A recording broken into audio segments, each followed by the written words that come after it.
Sejam todos muito bem-vindos a mais um vídeo aqui no canal falando de tática. Ele está voltando a ficar disponível para o técnico Felipe Luiz. É claro que eu estou falando do Éric Pulgar, o chileno que não joga desde o dia 29 de junho, derrota do Flamengo para o Bayern de Munique. Ele se lesionou ali no lance com o Harry Kane e está voltando depois de mais de 3 meses. Então o Flamengo está voltando aos gramados, está voltando a jogar nessa quarta-feira contra o Botafogo e o Pulgar também está de volta e a expectativa é muito grande para ver o chileno disponível e, eventualmente, conseguindo aí reconquistar a sua vaga. Será que ele já volta como titular? Será que ele vai entrar aos poucos? Eu acho que é mais a segunda opção, né? Não vai entrar já como titular, voltando tanto tempo parado, né? Acho que o Felipe não vai fazer isso, não vai colocar ele assim de cara. Mas eu quero falar um pouquinho hoje com vocês sobre o Pulgar, porque eu fui olhar aqui alguns dados, né? Relembrar de algumas coisas aqui do Pulgar para poder falar com vocês. E teve um dado que me chamou a atenção. Eu quero fazer uma análise bem específica sobre um indicador de desempenho muito legal do Pulgar. Eu tenho certeza que vocês vão gostar. Vamos ver o Felipe falando sobre o Pulgar depois da vitória do Flamengo sobre o Botafogo na Supercopa e ele elogiando muito o chileno. O Eric, já repito, para mim é um jogador que perfeitamente estaria jogando no Barcelona, perfeitamente. Mas não porque eu estou falando, porque eu vejo os detalhes do quanto ele corre, o quanto ele previne cada ação, o quanto ele consegue cobrir o campo. E muitas vezes a bola não entra no jogador que ele está perto só porque ele já está prevenindo essa ação. São muitos detalhes que faz ele ser um jogador de classe mundial. É o meu pensamento.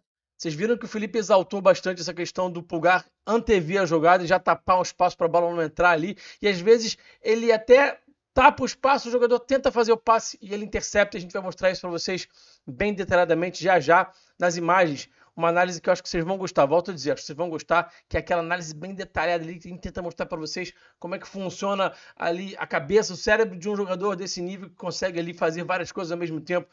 Gestão de desvantagem, gestão de espaço, gestão do espaço e do adversário, como é que ele se relaciona com tudo isso. É muito legal da gente ver. Vamos olhar aqui para alguns dados que mostram a importância do Pulgar para esse time. Vamos relembrar aqui algumas estatísticas bem rapidinho, coisa muito rápida aqui do Pulgar, tá? Então, gente, antes dele se lesionar, ele foi titular em 14 dos 21 jogos de Brasileirão, Libertadores e Mundial, tá? Estou tirando então aqui Carioca e Copa do Brasil também.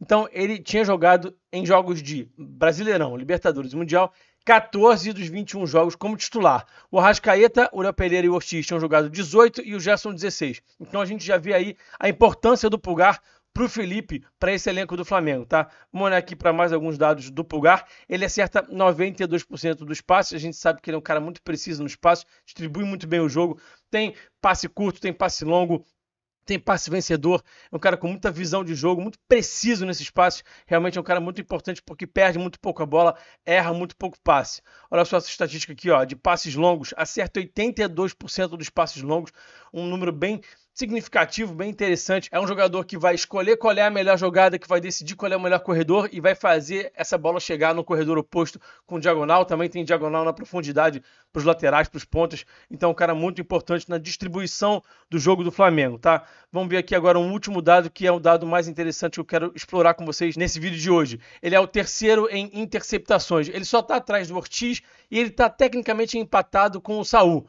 Média de 5.07 interceptações por jogo, o Saul tem média de 5.1, ou seja, é praticamente a mesma coisa, tá? Então a gente vai explorar um pouquinho essa questão da interceptação. Por que é que o Pulgar intercepta tanto? Né? A ideia aqui do canal falando de tática sempre é tentar explicar para vocês o porquê das coisas, né? E não simplesmente mostrar aqui um dado para vocês e jogar esse dado. Então vamos explorar um pouquinho por que é que esse cara intercepta tão bem. Mas antes eu quero pedir rapidamente para vocês deixarem o like, compartilharem o conteúdo, hyparem e também comentarem. Ajuda muito quando vocês fazem essas coisas todas aí, ajuda a engajar, ajuda a fazer o nosso canal crescer. Não estou pedindo nada demais, é de graça, você não paga nada. Se você quiser contribuir financeiramente aqui com o canal, tem um Pix do canal, vou deixar aqui o QR Code na tela. E tem também o nosso clube de membros. Venha para o nosso clube de membros, participe do clube de membros do canal Falando de Tática, você não vai se arrepender.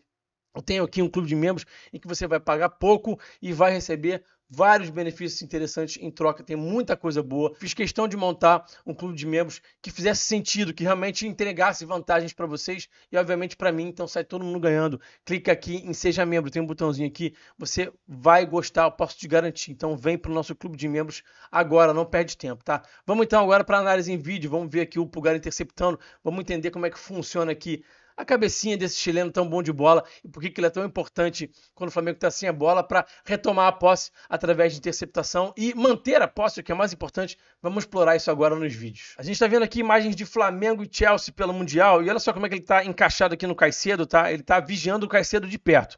E aí, o Plata vai subir a marcação e olha só que interessante. Ele percebe muito rapidamente que esse passe já não pode mais entrar no Caicedo porque o Plata já está bloqueando esse passe.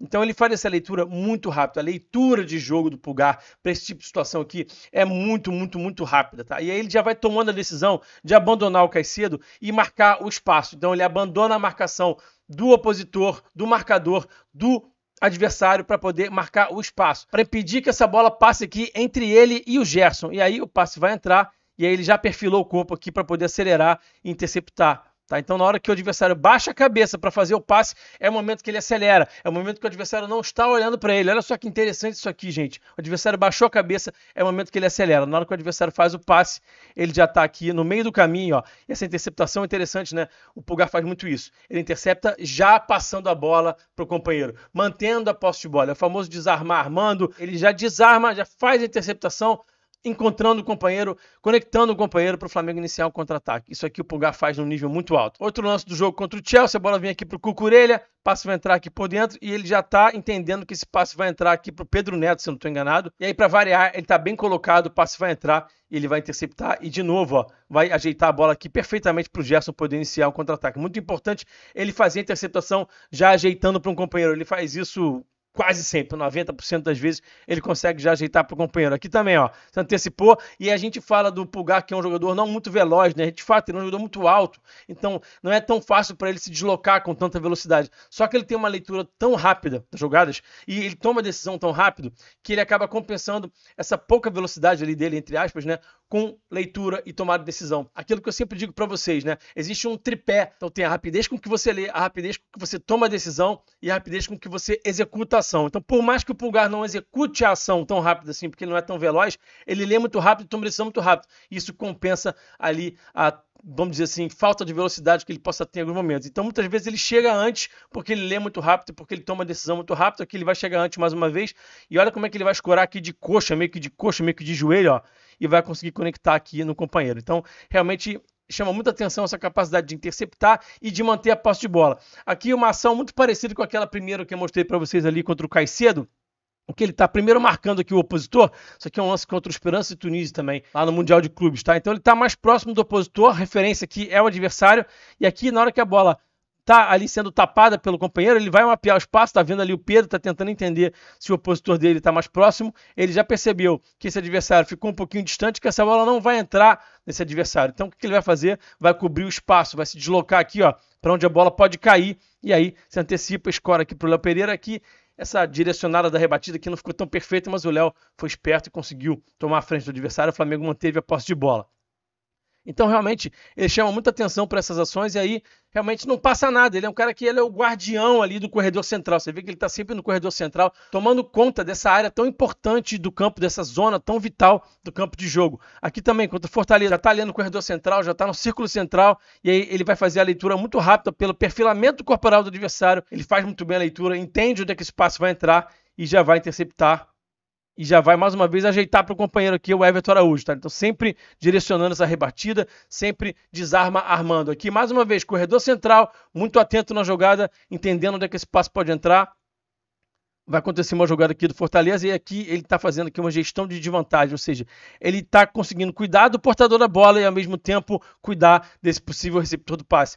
Essa ação dele, essa capacidade que ele tem de gerar dúvida no adversário, deixa aqui o adversário desconfortável, ele vai fazer o passe e o Pulgar já vai interceptar na sequência e o Flamengo vai iniciar mais um ataque depois de mais uma interceptação do Pulgar. Então ele é muito forte nas interceptações. Aqui ele está atrás do Jean Lucas, então o Bahia pode estar gerando aqui um contra-ataque, mas ele vai tomar a frente do Jean Lucas, muito atento na jogada, e mais uma vez vai interceptar e mais uma vez vai conseguir ajeitar a bola aqui, ó, de coxa de joelho para o companheiro, mais uma vez com muita técnica para poder manter a posse de bola. Eu não vou ficar aqui vendendo a ilusão para vocês de que ele vai entrar, vai arrebentar, ele está muito tempo fora de combate, então tem que ter muita paciência, tem que ter muita calma. O Flamengo passou por um período agora, né, em que a produção do time caiu um pouquinho, então a tendência do torcedor é sempre achar que o cara que está de fora é o melhor. Então o Luiz Araújo tem que entrar, o Pulgar tem que entrar, fulaninho tem que entrar. Então não é bem assim. O Pulgar é um cara muito qualificado, que vai ajudar muito. Imagina ele entrando aos poucos. Ah, vai mudar o esquema, ele vai entrar e depois vai botar o Saul na direita. Calma, muita calma nessa hora. Talvez aconteça, talvez não.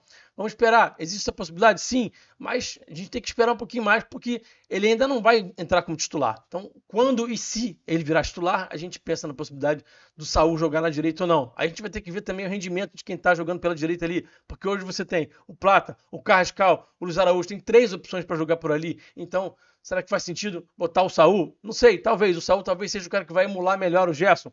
Imagino que sim. Mas enfim, tem muita água para passar debaixo dessa ponte ainda. Vamos com calma, vamos entender como é que vai ser a entrada do Pulgar aos poucos no time. O que eu posso dizer para vocês é o seguinte: quando ele estiver em campo, vai ser mais difícil de avançar, de machucar o Flamengo, porque ele vai interceptar, ele vai defender muito bem, tem a bola aérea também, ele se impõe fisicamente.